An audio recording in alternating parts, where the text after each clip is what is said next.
What's in the box? Underwear. What's in the box? Your underwear. Just kidding. I just saw that movie for the first time. It was actually pretty good. Hello, my name is Mike, and welcome to Predator Photography's, we'll call this the For Sale podcast, where we find good bits and pieces out there and we bring it to you. And this is your way to have a look at it before you purchase. So let's take a look at your new camera that is in the box.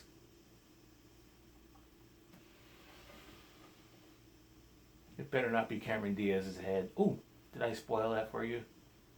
Sorry.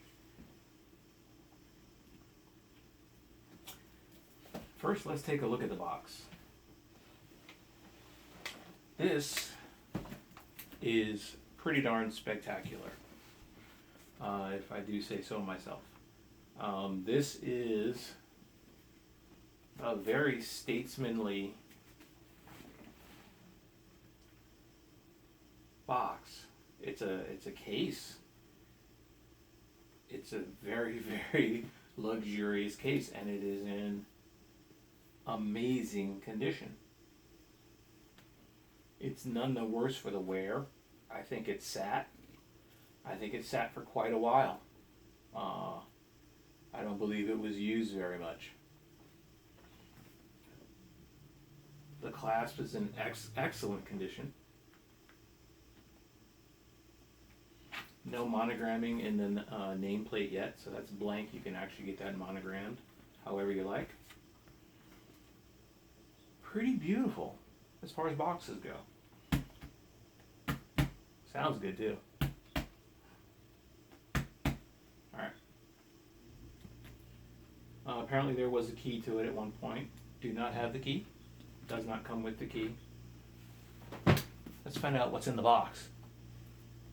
Nope, it's not Brad Pitt, ladies. Sorry. It's just a camera.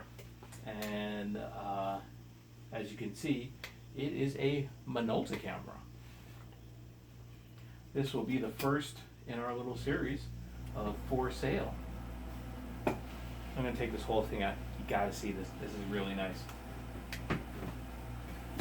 This is like a travel case or something. It has this little platform thing in it that holds the camera down and the lens, and it's pretty special, you know, for a used camera. I kind of like it. I've never shot with a Minolta. I don't believe I ran any film through this. No, I did put batteries in it. Didn't run any film through it, but I did put batteries in it. I replaced the batteries, so it is functional. The shutter works. The lenses are clean and operational, and we're going to go over all that. But just to get those few things out of the way and make sure that we're all on the same page. Let's take a look at this joker. This is your new Minolta X570. X570. Let's take a look around. It appears to have an autofocus deal there. I don't know what that button does. I'm a Nikon guy. Most of my manual stuff is Nikon. My digital stuff is Canon. So I don't know a whole lot about the ins and outs and the particulars of Minoltas, but as far as manual cameras go, I guess they're coming back into vogue, which is good because it's great quality. This is a pretty well-built machine. Screws are tight, the rivets are clean and well set. I replaced your batteries for you. Here's your rewind, your tripod mount. Looks like it may have had the ability to have a power drive on the bottom of this. There is a guy who put up a bunch of Minolta videos, and he would probably know more about this than I do as far as Minolta goes. The Nikon stuff is a little bit different. But this is a really nice little camera. And let's get into specifics. You got your on, your off, and your flash on. It is in fantastic working order. You've got your trendy ND filter. It's very dark. This is like direct sunlight. It's particularly dirty. It's got a little worse for the wear in those corners, but it works fine. The lens itself, put that over here. The lens itself is undamaged, 50 millimeter, 1.7 Bokeh-licious lens. Beautiful, beautiful. Here's your action, very quiet.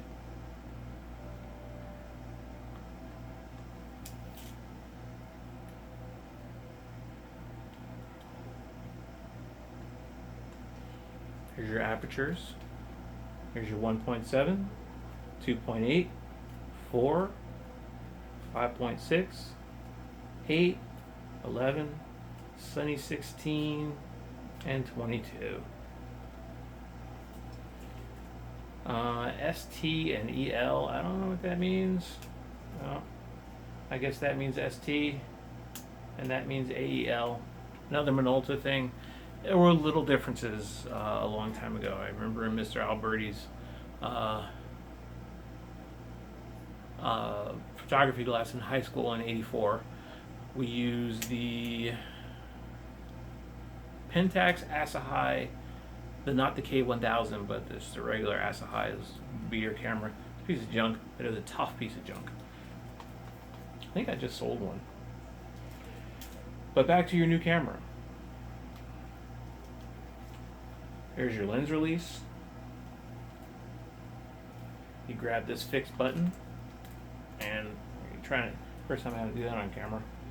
You grab your this is your lens release. You grab your fixed button, you give it a little twist, and off it comes. This steps it down. Oh, it's your depth of field preview. I'm going to put this right up to the camera. See if I got a light here. I don't have a light, but I'm going to put that right up to there. Open that aperture up all the way. I'm going to come back at you like that. Very, very clean. Very, very clean lens. There's the back side of your lens.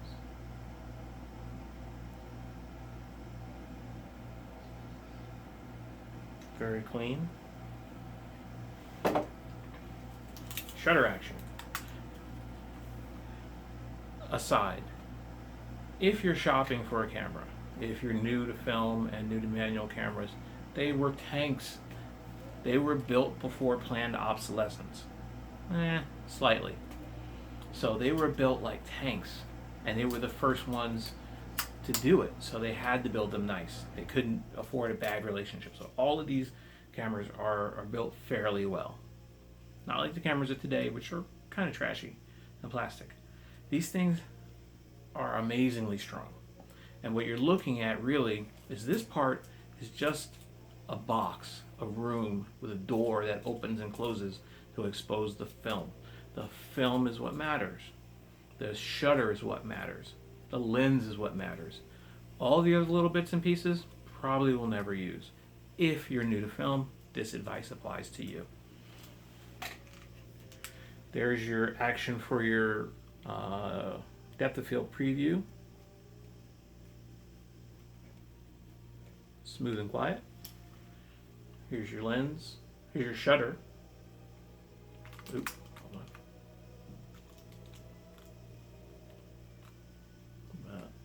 on. Gotta turn it on first. Minolta's weird. It was like, I have one other one that's kind of mechanically electronic, but electronically mechanic. And you have to turn everything on, which is weird. Oh. Not going to do it without the lens. Okay.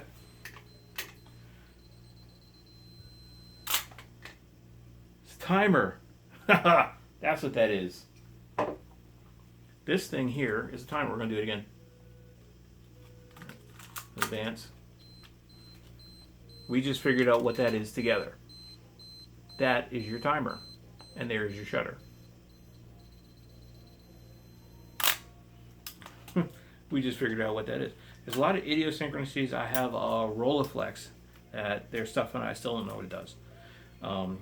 Just because there's no manuals with most of these cameras, and there's very little information from the manufacturer. So we'll do that one more time. And if you look, your mirror's in pristine condition, and they're rarely, if ever, bothered in bad shape. Oh, we're going to advance our film, and here's the release of the shutter. And when you buy a camera, you want to go through all of the shutters, speeds,